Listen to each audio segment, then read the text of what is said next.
Eh bien, mon grand-père s'appelait André Legendre. Et comme c'était à cette époque-là, on disait des pépères, moi étant petite, j'ai contracté le pépère André en Padé. Voilà, c'est devenu pépère Padé pour moi. C'était un grand-père un petit peu taiseux, mais très affectueux, très gentil. Le passé guerrier de mon grand-père, je l'ai connu à l'occasion de la collecte de 2013, puisque j'avais pu conserver au décès de papa tous les petits documents militaires, de lui d'ailleurs bien sûr, et de mon grand-père. Il a été blessé, donc j'ai étudié cette feuille de blessure. Il a été blessé par un éclat d'obus sur tout le côté gauche. Quand il y a eu la collecte, évidemment, il fallait chercher des documents, bien sûr, et puis des objets. J'ai emmené plutôt des objets petits. Et comme j'en ai retrouvé après aussi, un briquet, un petit porte-monnaie, j'ai même un coffret que je n'avais pas sur le moment, mais que j'ai retrouvé après dans les affaires de ma grand-mère. Il explique la bataille, il explique où il est, dans un village que je n'ai pas retrouvé, mais sur le journal de marche du régiment, le 168e, eh bien, j'ai vu que c'était les débuts de la contre-offensive de Foch, puisqu'on est aux alentours de Villers-Cotterêts. Et j'ai trouvé la citation. C'est une lettre du 8 juin 1918 par un camarade de combat du 168e régiment. Pour y aller, il a fallu faire des patrouilles, car on ne savait pas au juste où se trouvait l'ennemi. Notre section a été chargée de tenir les avant-postes et d'occuper une ferme que l'on pensait occupée par les Boches. Nous l'avons trouvée vide, car l'ennemi s'était retiré sur la crête.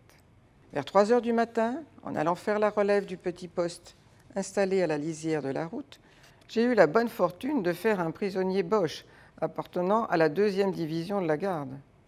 Je l'ai conduit immédiatement au PC de la compagnie, où, paraît-il, il a fourni de précieux renseignements au commandement.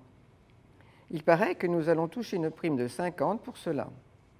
À l'aube, les Boches qui étaient dissimulés dans les récoltes nous attaquaient avec des forces supérieures en nombre. On les voyait arriver, par masse, au travers des récoltes. Mais notre tir de barrage, nos feux de mitrailleuses et de mousqueterie les fauchèrent comme les épis de blé. Nous avons été félicités de notre ténacité et le régiment va, a dit le colonel de brigade, être sûrement doté de la fourragère.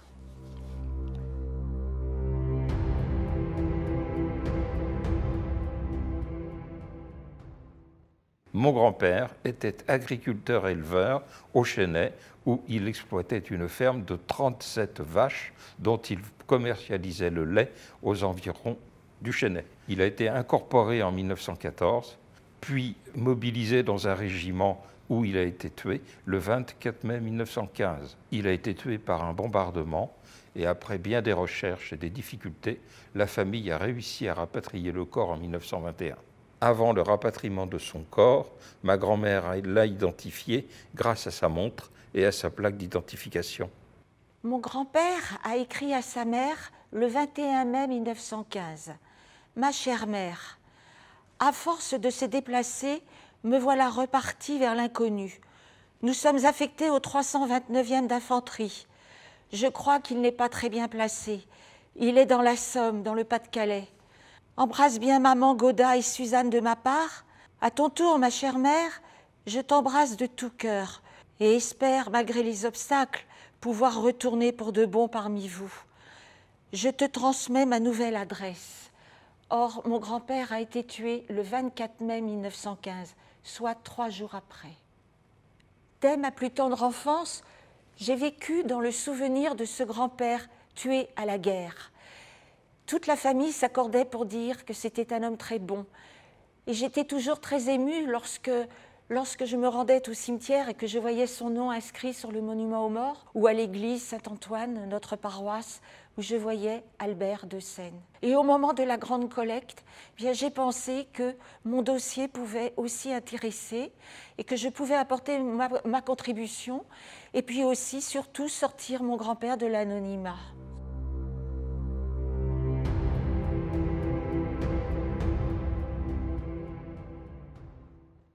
Je m'appelle Anne-Marie de Coninck. Je suis petite fille de Marcel Bugeaud, qui fut soldat pendant la Première Guerre mondiale, du 2 août 1914 jusqu'au 25 juillet 1919. Alors je pense souvent à mon grand-père parce que je regrette de ne pas lui avoir posé plus de questions. Donc il y a quelques années, j'ai entrepris des recherches sur l'histoire de ma famille. Et bien sûr, je me suis penchée sur l'histoire de mon grand-père et en particulier sur cette période de sa vie où il était à la guerre. Je me suis rendu compte que c'était quand même relativement lacunaire, les documents dont je disposais et que j'avais proposés. Et par la suite, j'ai continué à faire des recherches. Donc, pour cela, je disposais de photos qui avaient été réalisées à partir de photos sur plaques de verre, des souvenirs que mes grands-parents avaient écrits, ils avaient tenu des journaux, quelques objets qui étaient à ma disposition. Et puis, j'ai fait des recherches personnelles aussi.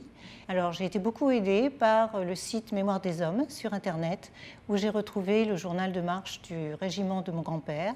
Et puis, je crois que vraiment, ce qui a été pour moi l'énorme découverte, c'est de lire son registre matricule aux archives. Et là, alors, j'ai découvert sur une feuille où l'écriture remplissait vraiment toute la page, où on avait ajouté des tas de petits papiers volants pour rajouter des éléments à son parcours de soldat. Et pour moi, c'était vraiment une découverte. Alors, je savais que mon grand-père était dévoué, qu'il était très généreux, il était très humain, mais je ne savais pas qu'il avait eu un comportement, on pourrait dire, héroïque pendant la guerre, parce qu'il était très modeste et il n'en parlait pas. D'ailleurs, le lieutenant-colonel qui commandait son régiment a remis, à la fin de la guerre, ce document dédicacé à la fée du régiment. C'était le surnom que lui donnaient les soldats. Mon grand-père était tellement soucieux de protéger ses chers poilus qu'en avril 1917, au second jour de l'offensive Nivelle au chemin des Dames, il a été très grièvement blessé. En fait, il a voulu rattraper une grenade à manche allemande qui avait été lancée sur son peloton et cette grenade a explosé dans sa main. Il a eu donc la main gauche très abîmée et il n'a pas voulu quitter le combat. Il est resté avec ses poilus jusqu'à ce que l'offensive soit terminée et c'est une semaine plus tard seulement qu'il a été évacué sur Paris. Il a décidé à ce moment-là de se fiancer et une des infirmières qui l'avait soigné lui a remis cette théière en cadeau de mariage. Et cette théière, en fait, elle a été conservée précieusement dans la famille. Et c'est moi qui l'ai maintenant chez moi.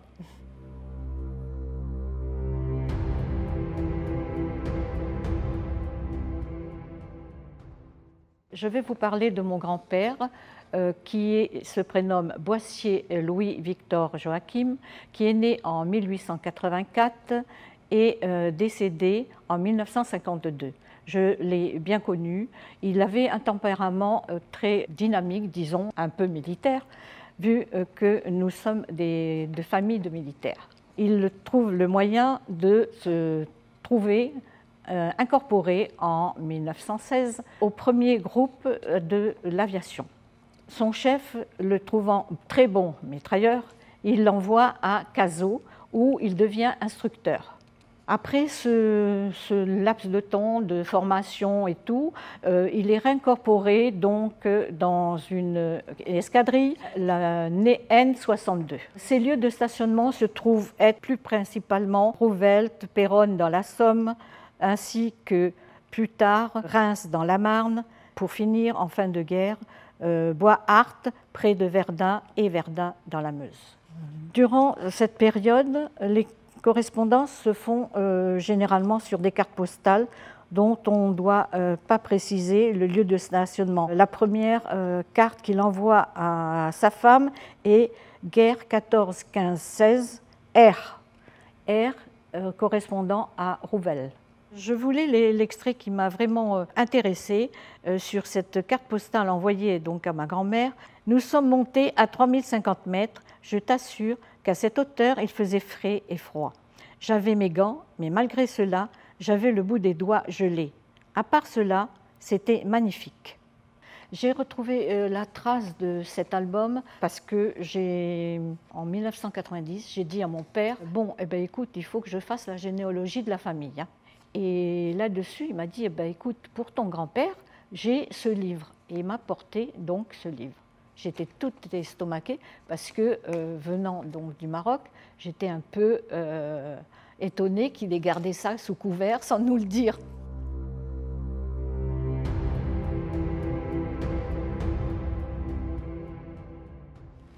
Je m'appelle Christine Guelette-Faussier et mon grand-père paternel Pierre Guelette donc, était poilu à la guerre de 14-18.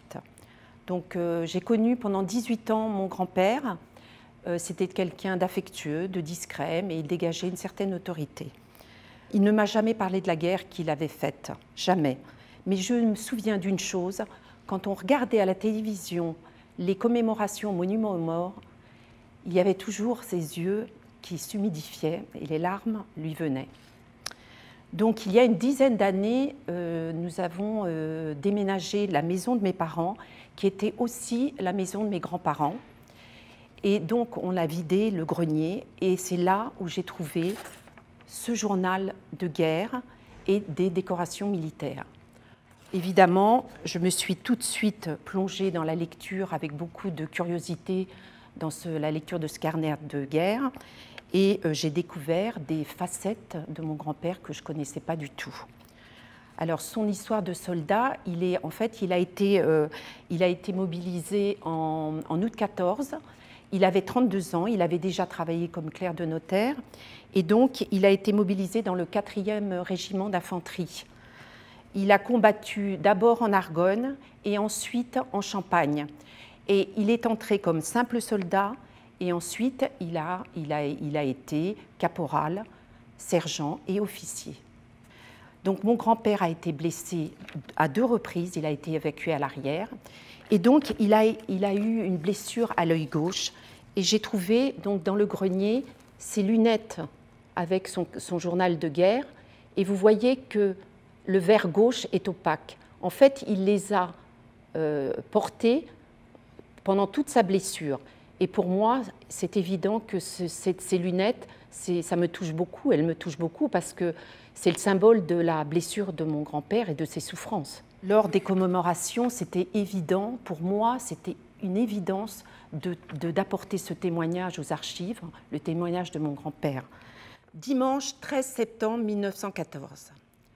À 5 heures du matin, nous nous mettons en route. Traversons Bar, ville paraissant assez intéressante, et arrivons à quelques kilomètres sur un plateau qui la domine et sur lequel l'invasion Boche a été arrêtée. Nous avons là la première vision de ce que fut un champ de bataille. Horrible chose. Le vent qui nous souffle au visage nous amène l'odeur particulière des cadavres qui bordent la route et couvrent les champs. Mon émotion est d'autant plus forte que le premier cadavre rencontré, noir de décomposition, est un capitaine du 76e régiment tombé à côté de son cheval et que je sais que mon frère Jean devait servir à ce régiment. Mais il a retrouvé son frère un peu plus tard qui était vivant. La Grande Collecte a été lancée en 2013 dans le cadre des commémorations du centenaire de la Grande Guerre mondiale. Elle a été lancée dans un cadre européen porté par Europeana et relayée en France par les Archives nationales et la Bibliothèque nationale de France. L'idée était d'inviter les particuliers à rejoindre des bibliothèques, des services d'archives pour apporter les documents qu'ils possédaient sur leurs ancêtres poilus et les faire numériser. C'est une opération qui a très bien fonctionné. Nous avons eu un nombre très conséquent de personnes qui sont venues nous voir aux archives départementales, des personnes de tous âges qui détenaient un nombre très conséquent de documents, d'objets de toutes sortes. Et c'est une opération effectivement qui a rencontré un très vif succès dans l'ensemble de la France. C'est vrai qu'on a pu recevoir des choses vraiment très variées, très touchantes, que ce soit bien sûr de la correspondance, des cartes postales, des carnets qui retraçaient le vécu quotidien des poilus. Et puis nous avons eu des objets parfois très insolites, des choses qu'on appelle de l'artisanat de tranchée. Les poilus au quotidien s'occupaient en façonnant des objets. Nous avons eu le témoignage de la vie quotidienne au travers de cuillères, de sabres, de casquettes, enfin vraiment des objets très divers, des choses parfois très touchantes, témoignages du vécu de ces soldats au quotidien. La plupart des objets nous ont été apportés dans le cadre d'un prêt temporaire afin d'être numérisés. Et puis certaines personnes ont souhaité nous apporter des objets à titre de don, comme ce sabre ici, qui devait être un sabre d'officier, et que nous allons conserver dans nos collections. Nous avons eu des choses parfois extraordinaires, comme une tablette de chocolat qui nous a été donnée, qui avait été envoyée à un soldat sur le front et qu'il n'a pas eu le temps de consommer, et qui donc sera conservée dans nos collections. La Grande Collecte a rencontré un succès immense auprès du grand public. Nous avons reçu aux archives départementales des Yvelines environ 300 personnes, ce qui représente environ 7000 documents numérisés. Donc un nombre vraiment conséquent qui est le témoignage quand même relativement important de cette mémoire locale.